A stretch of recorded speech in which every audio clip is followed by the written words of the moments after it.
नमस्कार मित्रों, स्वागत है आपका रामायण की अनसुनी कहानी पार्ट 2 में। पिछले पार्ट में हमने 6 कहानियां देखे थे। आज के इस वीडियो में आगे के कहानी देखेंगे। अगर आपने पिछला पार्ट नहीं देखा है तो कमेंट में लिंक है, जाकर जरूर देखें। चलिए देर न करते हुए वीडियो को शुरू करते हैं।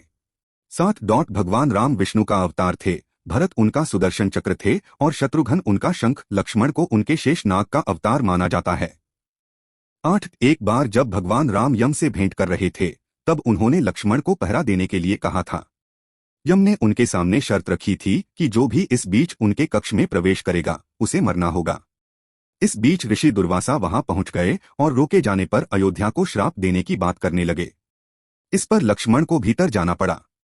इसके बाद उन्होंने सरयू जाकर अपने प्राण त्याग दिए।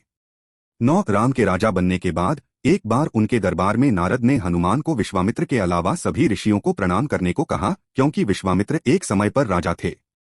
इसके बाद नारद ने जाकर विश्वामित्र को भड़काया और उन्होंने भगवान राम से हनुमान जी को सजा देने को कहा। राम जी अपने गुरु का आदेश नहीं टाल सकते थे, इसलिए उन्होंने हनुमान जी पर तीर चलाए, लेकिन हनुमान जी राम राम जपते रहे और उन्हें कुछ नहीं हुआ। इसके बाद उन्होंने हनुमान जी पर ब्रह्मास्त्र भी चलाया, पर उसका भी उन पर कोई असर नहीं हुआ। ये देखकर नारद जी ने युद्ध रुकवा दिया। 10. धन के देवता कुबेर रावण के सौतेले भाई थे। रावण ने उन्हें हराकर लंका को जीता था। 11. राम सेतु जब बन रहा था तब एक गिलहरी भी अपना योगदान देना चाहती थी। जब वो छोटे पत्थर उठाकर लाई तो बंदरों ने उस पर हंसना शुरू कर दिया। इससे दुखी होकर वो श्री राम के पास बैठ गई। तब श्री राम ने उसे प्यार से सहलाया था, तभी से गिलहरियों के ऊपर धारियां बन गईं। 12. जब भगवान राम और उनकी सेना से लड़ने के लिए केवल रावण बचा था तब उसने अपनी विजय के लिए एक यज्ञ करवाया। अपनी जीत सुनिश्चित करने के लिए उसे ये यज्ञ बीच में छोड़कर नहीं जाना था।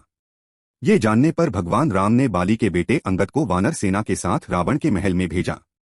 वानर वहां जाकर हुड़दंग मचाने लगे, लेकिन रावण पर कोई असर नहीं हुआ। अंगद ने मंदोदरी के बाल खींचना शुरू कर दिया। मंदोदरी ने इस पर रावण को ताना मारा कि राम अपनी पत्नी के लिए कितना कुछ कर रहे हैं और उसे भी मंदोदरी की रक्षा करनी चाहिए। इस पर रावण को यज्ञ छोड़ना पड़ा और उसकी हार हुई। 13. युद्ध के बाद हनुमान जी हिमालय चले गए थे। वहां उन्होंने पहाड़ों पर अपने नाखूनों से खोदकर भगवान राम की कहानी लिख दी थी। जब वाल्मीकि अपनी रामायण दिखाने वहां पहुंचे तो ये देखकर निराश हो गए कि हनुमान जी की राम कथा उनसे बेहतर है।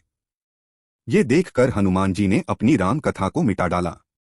14. गायत्री मंत्र में 24 अक्षर हैं और रामायण में 24,000 श्लोक हैं। हर 1000वें श्लोक का पहला अक्षर मिलाया जाए तो गायत्री मंत्र बनता है। 15. ब्रह्मा ने रावण, कुंभकर्ण और विभीषण को वरदान मांगने के लिए कहा था। इंद्र को डर था कि कुंभकर्ण इंद्रासन मांग सकता है, इसलिए उन्होंने सरस्वती जी से कहकर उसकी जीभ बंधवा दी और उसने इंद्रासन की जगह निंद्रासन मांग लिया। रावण ने ब्रह्मा से श्राप बन चुका वरदान वापस लेने को कहा तो उन्होंने कुंभकर्ण को आधे साल सोते रहने का और आधे साल जागने का वरदान दिया।